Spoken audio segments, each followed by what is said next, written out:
What's going on, guys? Billy here, and as soon as DJI released their FPV drone, I knew that this would usher in a new series or a new lineup of drones that had a similar feature set. So ready to fly manual FPV drones. And with each new release, they'd come up with something that was a little bit different, geared towards a different style of flying. And that's why this brand new drone here, the Avata, is not just an FPV drone too, because it's geared for something entirely different. Now, these two drones are very similar in a lot of regards, but in this video, I'm not going to be comparing the Avata to the FPV drone. We are going to be doing a full comparison here in the next couple of days, so stay tuned for that. But here in this video, I primarily want to focus on what the Avata is all about. So DJI's Avata is classified as a Cinewhoop and is built for slow cinematic flying, which quite frankly is the type of flying that I like to do the most. With the first FPV drone, I really wasn't the type of person to do flips or fly freestyle as the FPV pilots would call it. Instead, I would cruise low to the ground, like at the beach or over some abandoned buildings. It was also really thrilling to fly that drone through tight gaps, but if you messed up and crashed,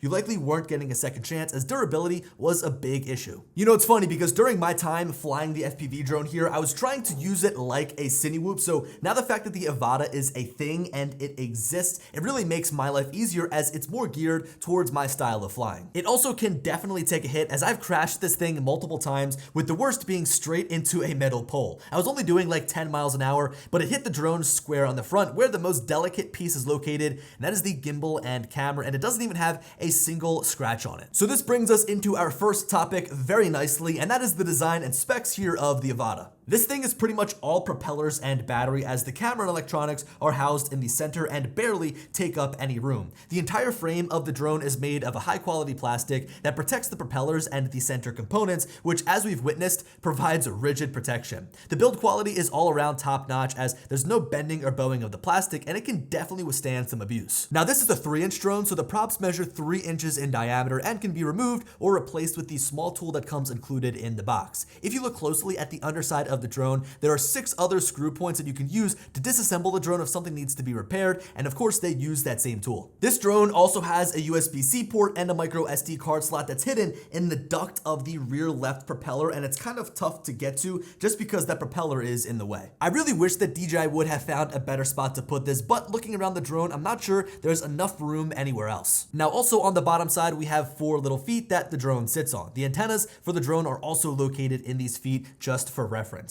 We also have the only sensors on this entire drone located on the bottom here, so we have a set of vision positioning sensors and a set of obstacle avoidance sensors. This helps the drone maintain its altitude when flying in GPS mode and detect the ground when you're landing. So yes, you heard that right. These are the only sensors on the entire drone here on the bottom side. There's no forward-facing obstacle avoidance sensors, but I really don't find that to be a negative thing, as with the style of flying that this drone was built for, going through tight gaps, those sensors might just get in the way. Also, once you put those goggles on and you see how it feels to be like right there inside of the drone, it's really going to help you avoid potential crashes. Those ducted propellers also help when bumping into objects, so the drone just kind of keeps on going. This is the first drone that DJI has ever made that I actually don't mind crashing, because I know that it's able to withstand some of those little bumps. Now, flipping to the top side of the drone, we have a battery slot in the back, which, like the FPV drone, needs to be plugged in, so there aren't pins that automatically make a connection when sliding the battery in. On the front side is our GPS, which also houses a small status LED to help understand what the drone is currently doing. And of course, we have our camera on the front, which is stabilized by a 1-axis gimbal. If you look ever so closely, that camera sits just behind the frame, so if you bump into something, the drone itself is going to take the blow and not the camera and gimbal. Overall, I really like the design and look of the Avata. The two-tone black and gray looks really sleek and stealthy, and the build of the drone is perfect for what it is. Now, moving on here, let's jump inside of the drone to see what it's capable of. So the weight of the drone is just shy of being micro-sized at 405 grams. It's still very light and very portable, but it's just not in a similar class as, say, the Mini 3.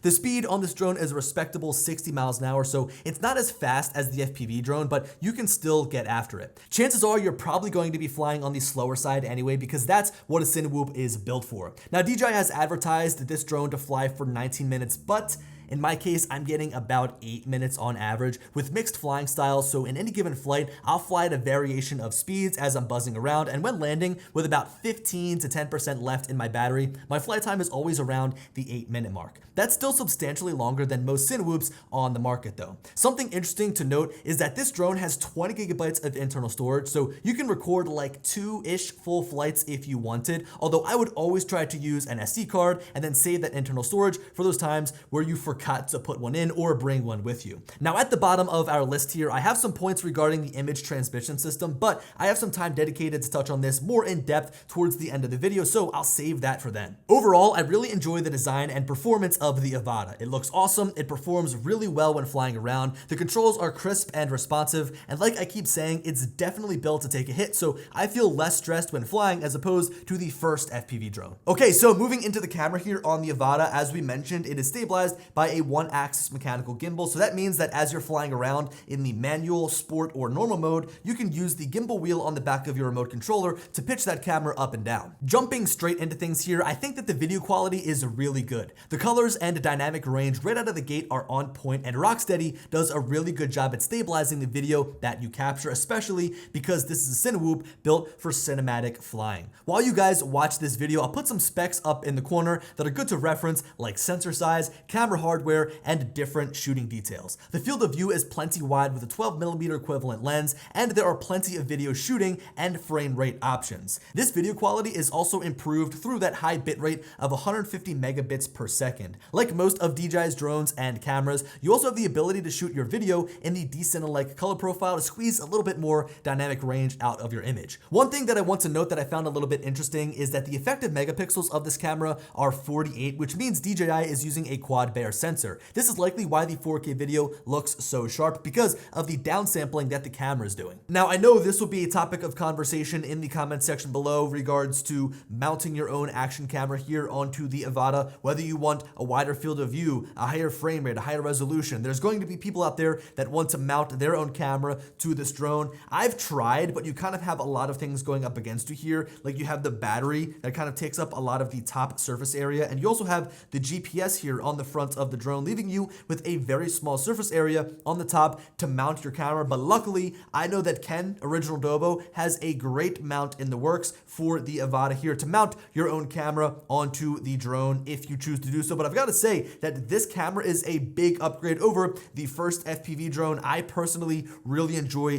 the color science as well as the stabilization and the dynamic range. So probably, most likely, I'm just going to be rocking the camera here on the Avata itself. I should also mention that DJI makes ND filters for this drone that just mount right on the front of the lens. So if you want to lower that shutter speed to add more motion blur, all you need to do is attach one of them to the front of the camera. Now, like I always do in my videos, I'm going to share a download link in the description to some video files from the Avata if you want to see them. I pretty much only shoot 4K at 60 FPS, so this will give you a sense of what the video looks like in its highest resolution. Now, one of the reasons that DJI's line of FPV drones is so popular is because they blend the convenience and safety features from their GPS drones into an FPV drone that's able to fly in acro. This means that you can fly it like, say, a Mavic, so it holds its altitude and position using the onboard GPS and vision positioning sensors, so it just sits there without you having to touch the sticks. This also means that the drone is able to set a home point that can be used in the event of a disconnect. If you get into a spot where you lose signal, the drone will automatically engage return to home.